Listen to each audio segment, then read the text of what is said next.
Hey everyone, this is a guide on Plaguefall. I've left timestamps for you to jump around and find the information that you need. Please let me know what you think of the video, and I hope you enjoy the first of many M Plus guides to come. I stream just about every day except for Wednesday and every other weekend, which I spend with my beautiful daughter. Alright everybody, enjoy the video, let me know what you think. Don't forget to like and subscribe if you want to support me.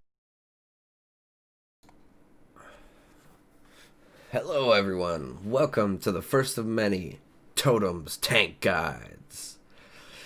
There's two ways that you can approach this trash.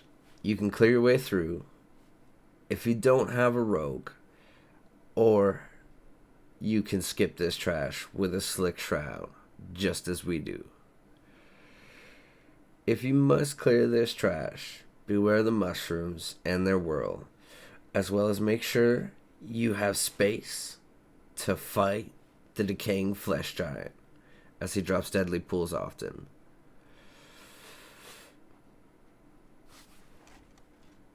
As you can see here, I definitely made a mistake. Our group was ready to shroud. I was not. I aped this trash. This is me being an ape.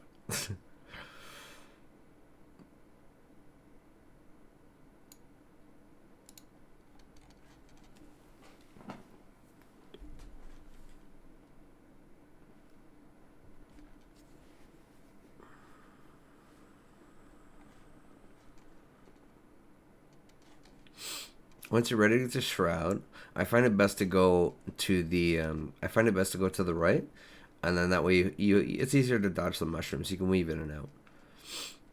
Don't worry about that mushroom spinning. He can't pull you out. As long as nobody gets in combat with him, you're good to go.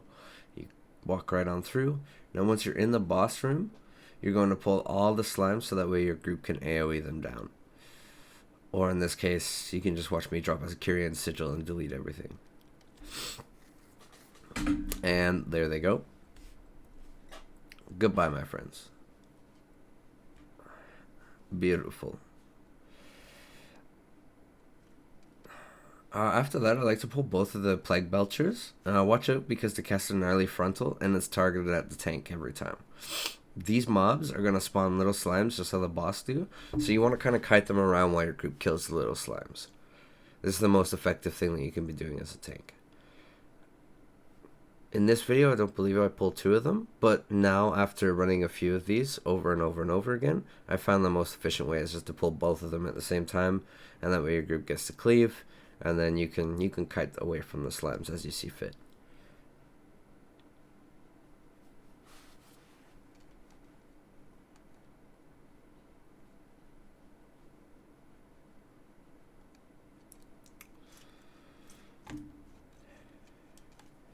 After this, we're going to be looking at the boss, Globgrog.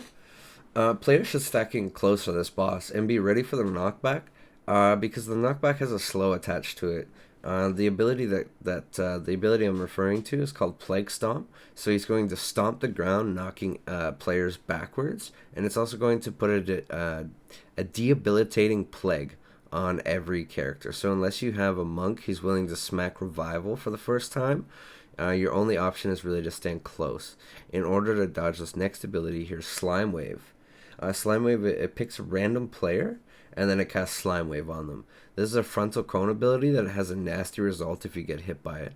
It's going to leave a dot on you as well as do some insane upfront damage. The final ability you want to look out for on Globgrog is going to be this right here, how he summons the slimes. You have two options. You can kite your nuggies off the entire time, or the better option is to have somebody CC the big mob while your team kills the little ads, and then go back for the big ad. If you cannot CC and keep them away from the boss the entire time, you should at least look to do as much damage to the ads as possible before they hit the boss.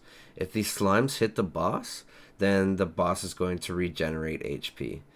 And after that, it's pretty much rinse and repeat. Be close to the boss for Plague Stomp, and get back in as soon as the Plague Stomp is done. Unless you're fortunate enough to have an ability that brings you super close to the boss again, you're going to have a hard time dodging Plague Stomp if you're out in Africa.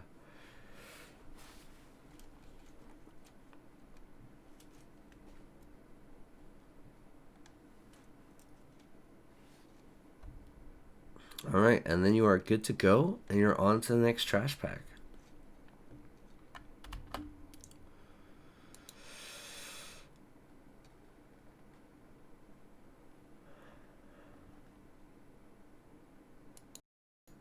Alright, now that you've defeated Globbergrogger, you will be heading to your next foe, Dr. Ickis. There's a nice little skip right here to the left that lets you bypass a lot of this trash, but be aware of the aberration that patrols in the slimy wastes. The only mob that you're going to have to defeat going this way is going to be this Plague right here, but beware of his wing buffet, or you might find yourself getting knocked into other mobs to kind of defeat the purpose of skipping.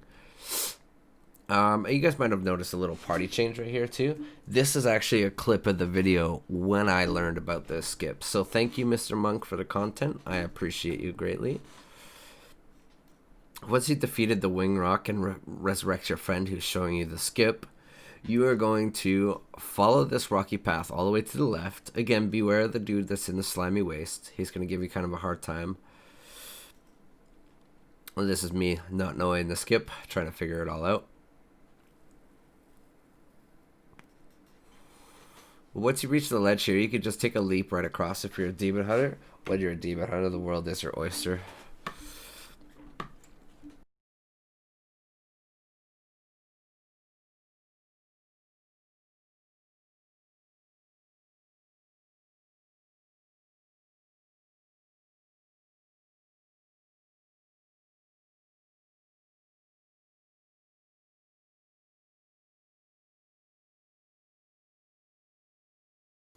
Unfortunately, in our group, we did catch the fellow who patrols in the slimy wastes. In your run, you should definitely try to avoid getting this fella. He's a waste of time, in my opinion. He's kind of deadly. He has a nasty frontal you should be aware of.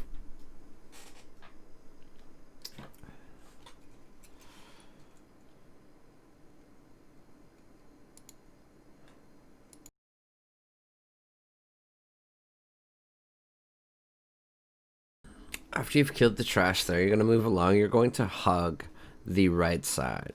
Ignore the shroud here. We're just testing some things.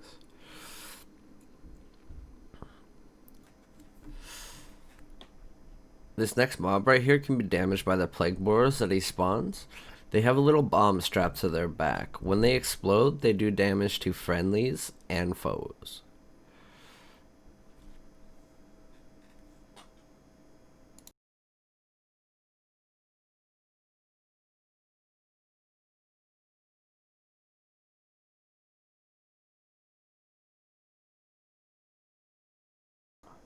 Now that we've reached Dr. Ickis' room, we're going to pull the trash packs on the left and the right side.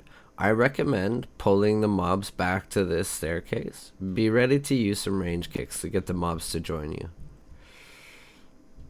If you do fight the mobs on the platforms, be aware that you need to watch Dr. Ickis, as he might jump into you.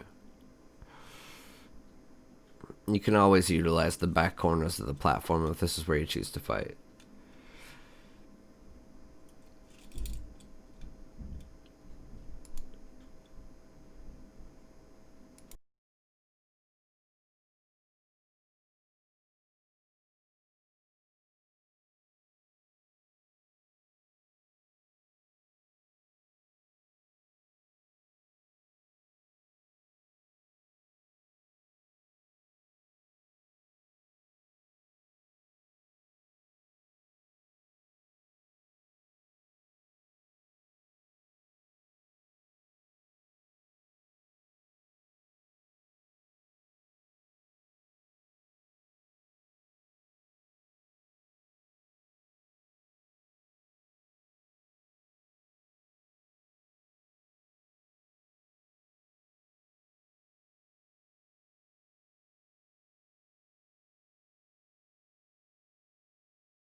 Once you are ready to take on the final trash pack of Dr. Ickes' room, I recommend that you take him to the staircase back here. Taking him to this staircase is going to prevent you from getting jumped into, which we almost have that situation happen in this video here. Luckily, our druid has some quick feet, and we do not end up pulling him.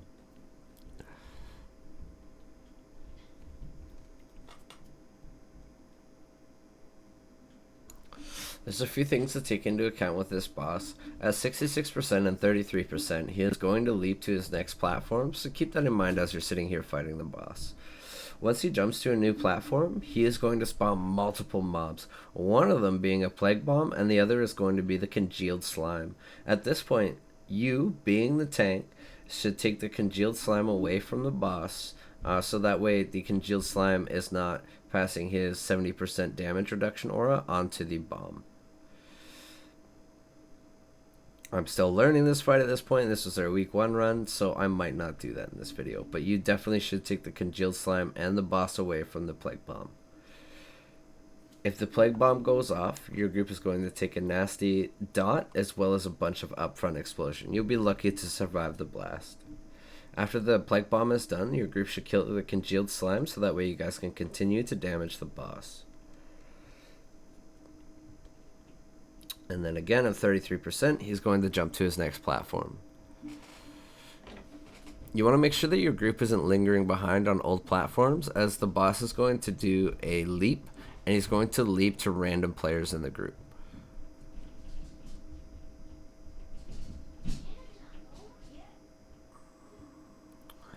There's me being a bad tank, not taking the congealed slime. You definitely want to take that and the boss away from the plague bomb.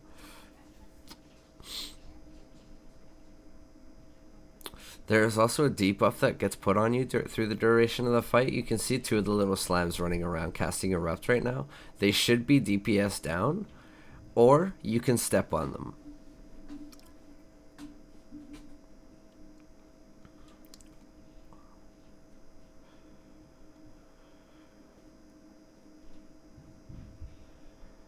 And that's about it. Congratulations, you guys have now killed Dr. Ickes.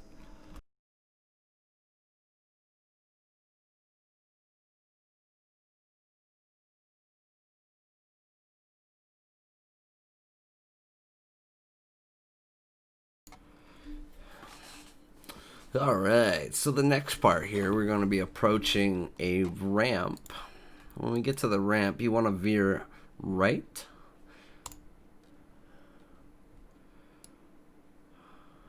Let's see here in just a minute. We're going to catch up to the video. So here we go, we're coming up to the top of the ramp. Once you get on the other side of this, you're going to go right. You can jump right over the arm here. Now be aware, I did notice that this week running Plaguefall, they added in 2 tendies. So I think no matter what, either way you go, you're going to have to fight tendies. An alternate way to going right is going to be to just go straight, especially if you're short on percentage and maybe you need some percentage for the run. You're just going to go straight. Either way, you're going to have to fight 2 tendies now when you go this way. This is a hotfix they implemented after this video.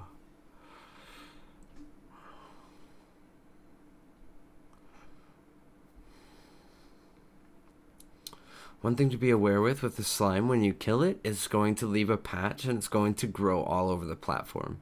So it's going to make it hard for melee to be standing and fighting. And this ad right here that we're going to kill, he pops up a defensive bubble, reducing all the damage taken by 75%. This is actually a really nice ability if you're a DK tank. You can take it and it'll give your group a 10% DR when standing in the bubble. Really nice trait for Death Knight tanks. Really nice. And if you're a Necrolord too, I believe you can steal that ability as the Necrolord Covenant ability.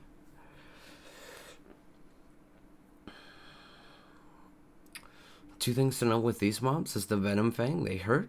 And the archer here, he is going to fire a frontal directed at the tank. So you want to aim that away from the tank, especially when you get into higher M+ keys. That's really going to nuke your group. And it's unnecessary damage that should be avoided.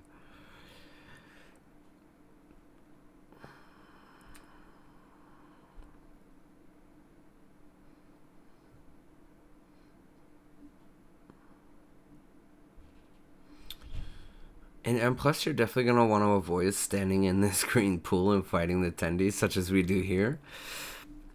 This pool can stack up to 10 times. If it reaches 10 times, if the debuff reaches 10 times there, as you see it stacking up on my debuff bar, if it reaches 10, you're going to be turned into a slime abomination, and your haste is going to be reduced, and your movement speed is going to be reduced for 2 minutes.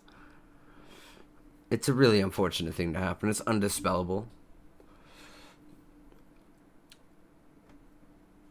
We chose to go right here. You can also go left, and if you're a demon hunter, you can use your spectral sight and imprison the stealthing Venom Fang. Coming up here to the right and the left, these are extremely dangerous mobs and can hurt. If you do not see the stealthings go out, the stealthings are going to ambush a random player. If they're in stealth, I do believe they do extra damage. If you pull them out of stealth, they're still going to do a lot of damage. This should definitely be DPS down. You'll get a brief moment after the stealthings go out to see where they are and go over and pop them out of stealth yourself. So here comes stealthlings. So now I'm gonna go leap over there. I should go leap over there and pop them out of stealth immediately. We're obviously still learning the mechanics in this video, so we didn't do just that. I think you're gonna get to watch them nuke somebody. Yep, there it is. You'll love to see it, boys. This is actually just showing you what not to do.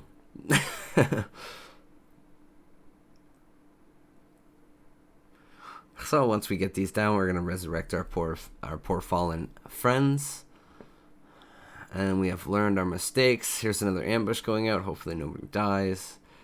Oh, and that's all me. That's the lucker dog right there.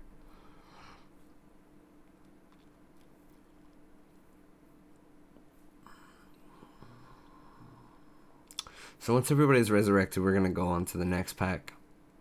I apologize again for the audio. I'll get good at this video editing thing one day.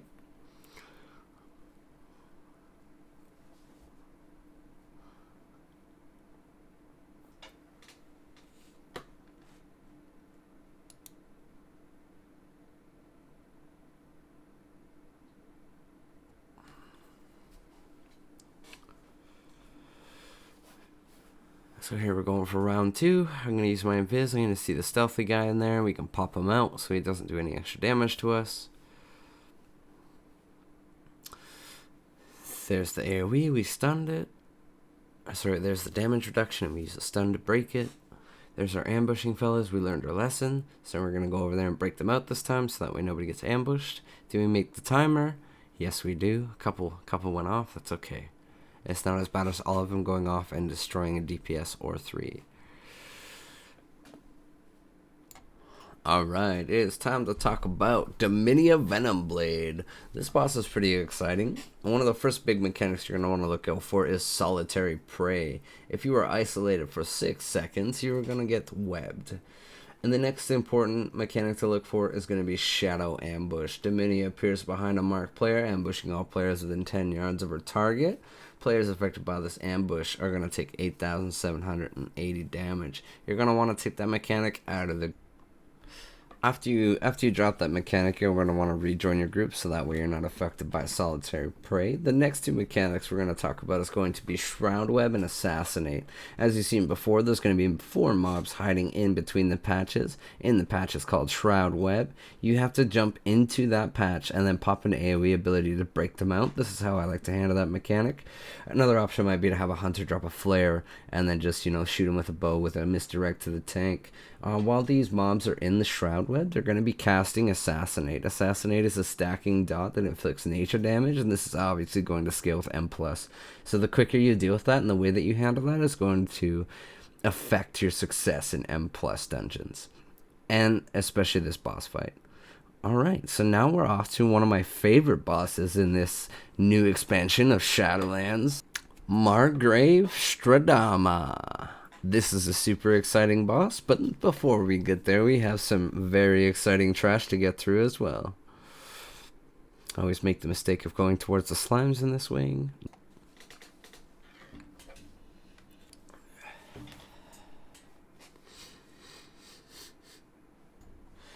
One thing to keep in mind too is I know we skip a lot of trash in this dungeon, but one thing you should keep in mind for the M plus version of this place is that you're going to need percentage, and you should definitely pre-plan your route beforehand if you want to skip mobs. You need to make sure that by the time you reach this point, you're going to have 100% by the time you pull Margrave. We choose to skip these two mobs here because it's just an M0, and we're just trying to get in and out for efficiency. So, one thing to note with these mobs is there is a caster attached to them who is going to teleport from pack to pack based on health percentage. These mobs are extremely dangerous if you're a tank with not a lot of HP, and they're extremely dangerous if you are a Demon Hunter tank or a Blood Knight tank, for example, who runs the risk of being one-shot. Definitely make sure you have a defensive and be ready to kite if need be. These mobs also make great DK pets.